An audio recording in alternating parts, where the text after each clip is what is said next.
الحمد لله رب العالمين وبه نستعين على أمور الدين والدين. السلام عليكم ورحمة الله وبركاته. والله قيمة بدن مالك استوى قدنا ونسان سودو هذا سالو سعتان شركة أبل درت أو هي تدوّد بيش السيارة الله وذكر إلى بلاتن وهي قبضت إيفنت يكسب بندقيين تلفون كي بدو سوق آيفون 14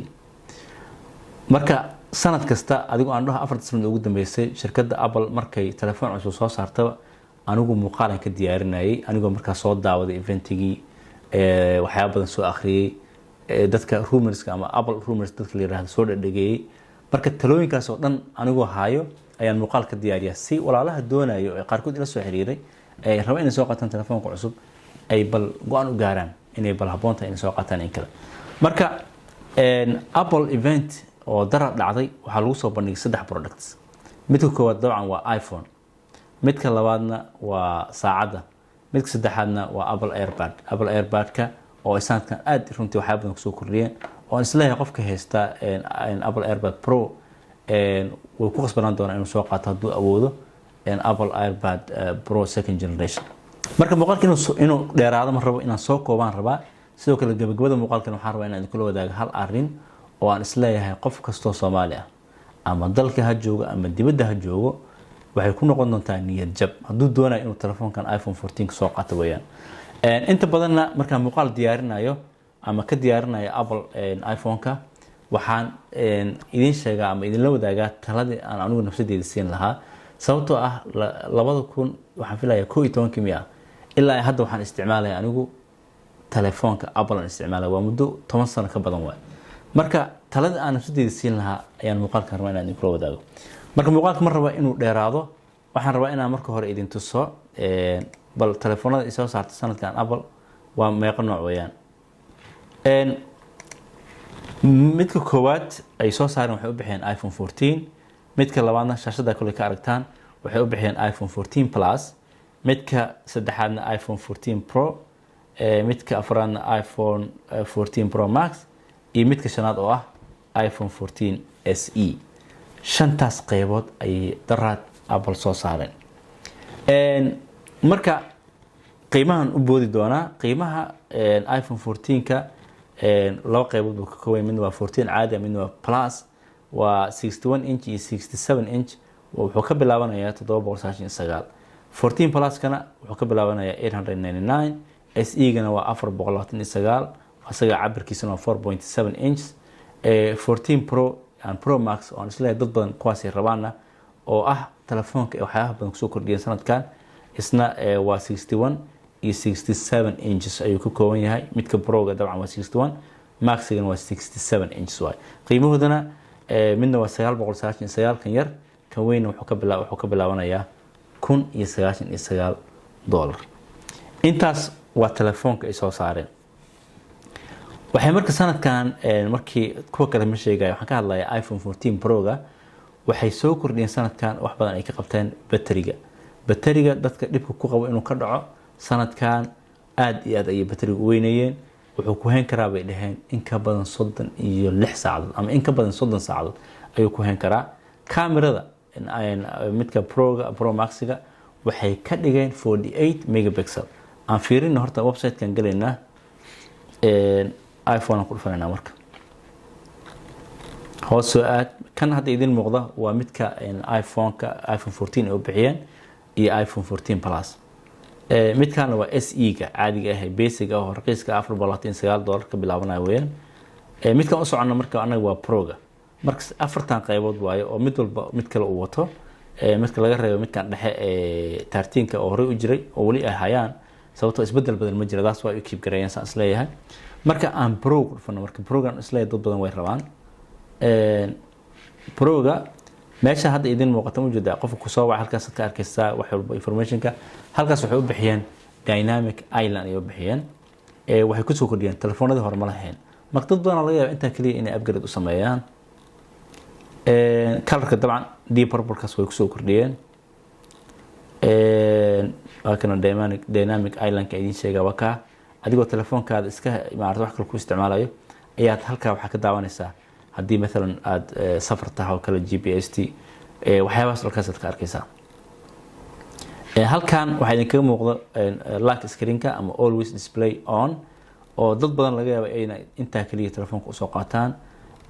marka waa ujeedaan yani informationkii halkaas uu kugu qoran yahay telefoonka ma dansana oo telefoonka uu furan yahay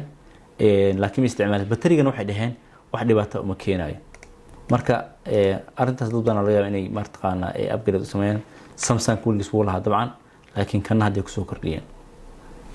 marka aan ku laabto shaashada kale aan ku laabto waxay ku soo kordhiyeen batteriga waan sheegay kamerada waan sheegay emergency-ga ma sheegin emergency-ga waxa weeyaan iPhone 14 Pro Max wuxuu leeyahay ama Pro-ga hadii midalan meel signal aan lahayn aad joogto tusaale ahaan meel baadiye ah ama duur aad joogto signal ma lahan meel hawadeeda furanta tagaysa telefoonka saa dhahaysa wuxuu ku soo qabanayaa satellite-ka markaas waxaad awoodaa inaad emergency wacatid ama dadka Mareykanka jooga 911 inay wacdaan ma aqaano dadka Soomaaliya joogo inay hormuud oo kale number emergency ah loo aan karo uu jiro laakiin service-kan waa service cusub oo hadda ay ku soo kordhiyeen waxaana laga isticmaali karaa ama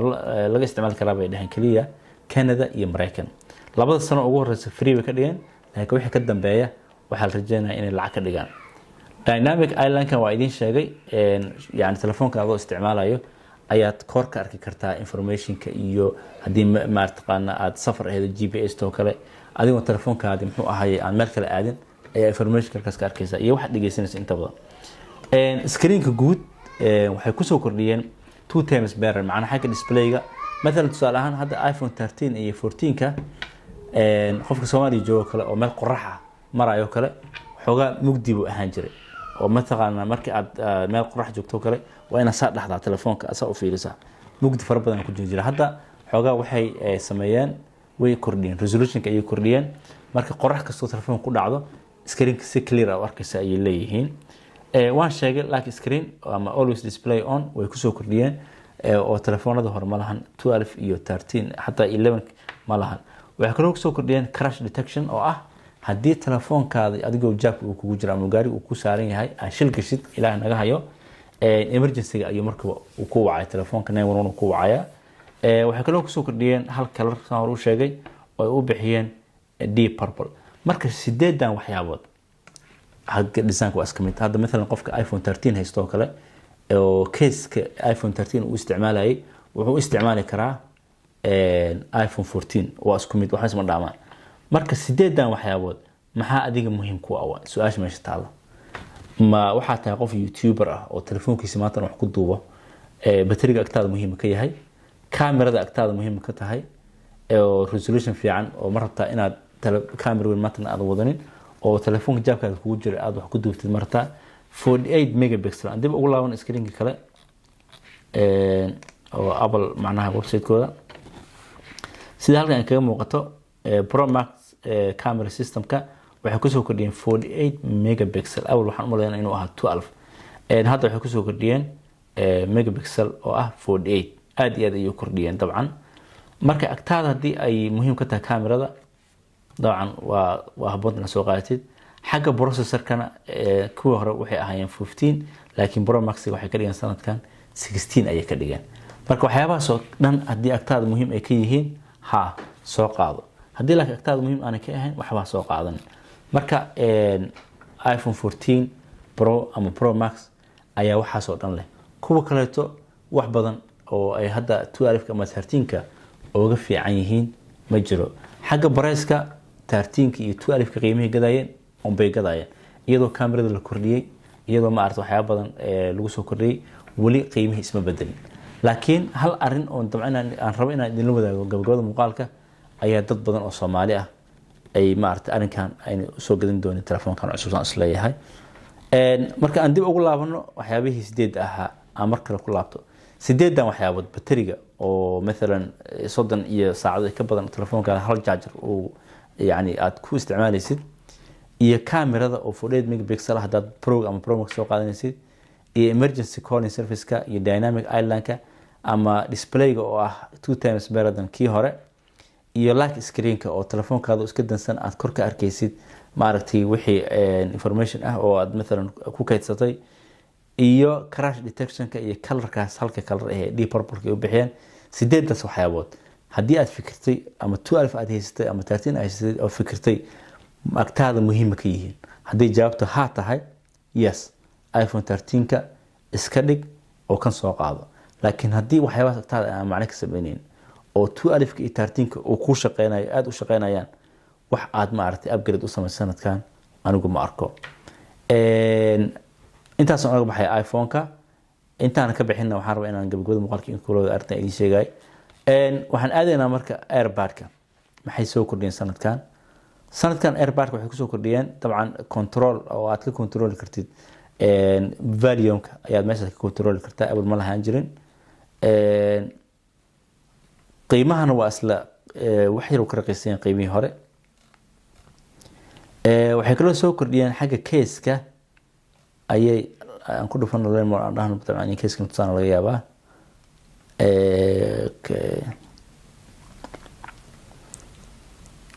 case-kan aadayna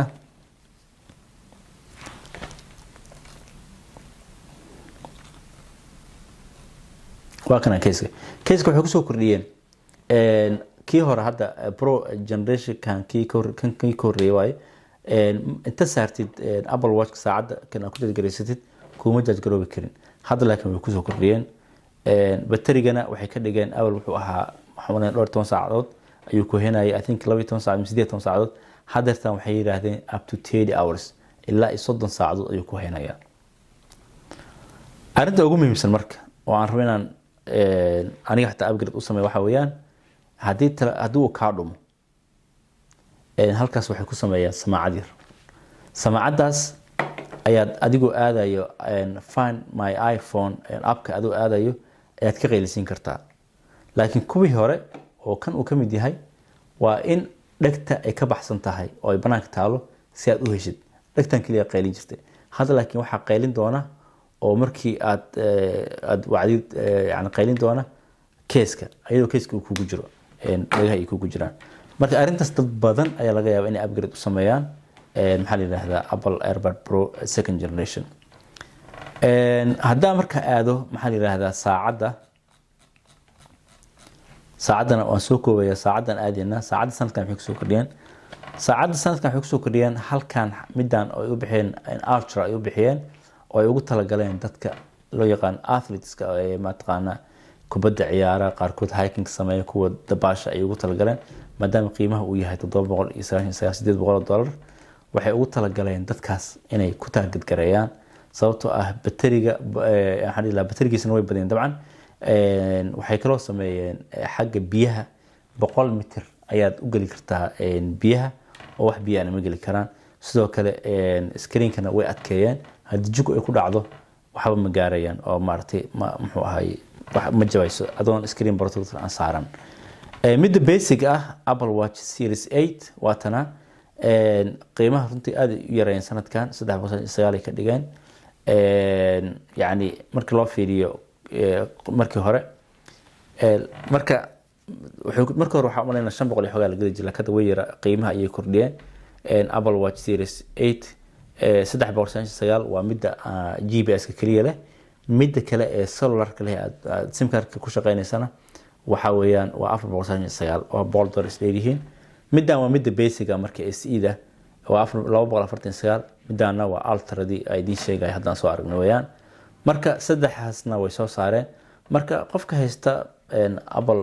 Watch 6 ama 7 haysta wax uu hadda ka soo qaato midaan hadda 8ka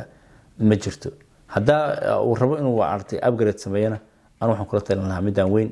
ee ah Apple Watch Ultra-da soo qaado sababtoo ah runtii aad iyo aad ay wax badan ugu soo kordhiyeen xagga shaashada way balaariyeen xagga water resistant-iga way adkeeyeen. samaacad kale halkaas ku leedahay oo mesela ayadoo adoon dhagaha ku xiranin ayaad awoodaa oon headphone dhagaha gashan ayaad awoodaa inaad ka dhageystid waxyaabo fara badan.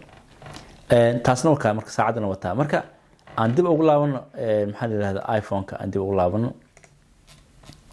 arintii aan idin sheegay ayaan rabaa inaan ku soo gabagabeeyo. aan isla dad badan dhijay ku noqon doontaa. iPhone-ka sida idin muuqata geesaha eega ma lahan meel SIM card laga geliyo. marka hadda wadanka aniga aan joogo waxa laga isticmaalaa wax la yiraahdo electronic SIM card ama eSIM ayaa laga isticmaalaa. caalamka inta badan wuxuu u guurayaa eSIM. dad badan oo Mareykanka joogo aad ay arrintan u soo dhaweeyay sababtoo ah waxay dadka dhibaato ku qabeen inay maanta raadiyaan cirbada yarta ah ee SIM card-ka lagu bixiyo oo marba ka dhunta iyo dhibaato ku haysa. marka hadda waxa weeyaan maadaama shirkadaha inta badan eSIM ay leeyihiin ilaa laba number ayaa ku save garaysan kartaa halkan oo eSIM ah. marka mesela hadda tusaale ahaan anigoo kale hadaan wadankii aado oo Soomaaliya aan tago oo aan rabo inaan hormuud qaato telefoonkan ma gashan karo sababtoo ah hormuud hadaan lahayn eSIM system hadaan lahayn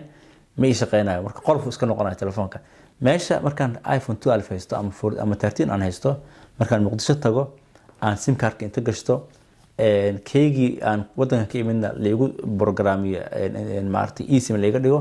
marka waxaan haystaa laba telefoon oo hal telefoon ku jira. laakiin hadda waxay noqonaysaa in aan markaan Muqdisho tago aan telefoon kale oo cusub aan soo qaatay noqonaysaa. arintaasna waxay noqonaysaa xogaa yani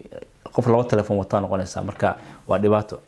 marka arintaas dad badan ay disappointed ku noqontay oo laga yaabo inaysan maartay u bogin. marka hadda 13 haysatay ama 12 aad haysatay oo aad doonaysay iPhone 14 aad soo qaato arinkaas maskaxda ku hay sababtoo ah waxa laga yaabaa inuu ku shaqeyn weyso hadii wadanka aad joogtay. marka muuqaalka intaas ku soo gabagabeynaya fadlan waxaan rajeynayaa inaad adinkuna wax ka faa'iideen. hadii aad ka faa'iideen asxaabta kale walaalihiin ama qaraabada ama asxaabta kale ee social media idin ku jirta la wadaaga arimaha idin la wadaagay oo ay kamid ahayd maxaa la yiraahdaa xagga SIM card la'aanta hadii dhibaato agtiina ay ka tahay oo aanay ku qanacsaneen qaybta commentiga nagula wadaag. sidoo kale hadii shirkadda Hormuud oo kale ama Somtel ay ayaguna eSIM leeyihiin nala wadaaga kulli aniga ma ogi marka hadda wadanka jooga eSIM kulli ma isticmaalaynin mana weydiinin. marka intaas ku soo gabagabeynaa muuqaalkan hadduu ku anfacay fadlan kamid noqo asxaabta YouTube channelka xasuun ku xiran. inta muuqaalka wuxuu kulmeen waxaan kaga tagayaa assalaamu calaykum wa rahmatullahi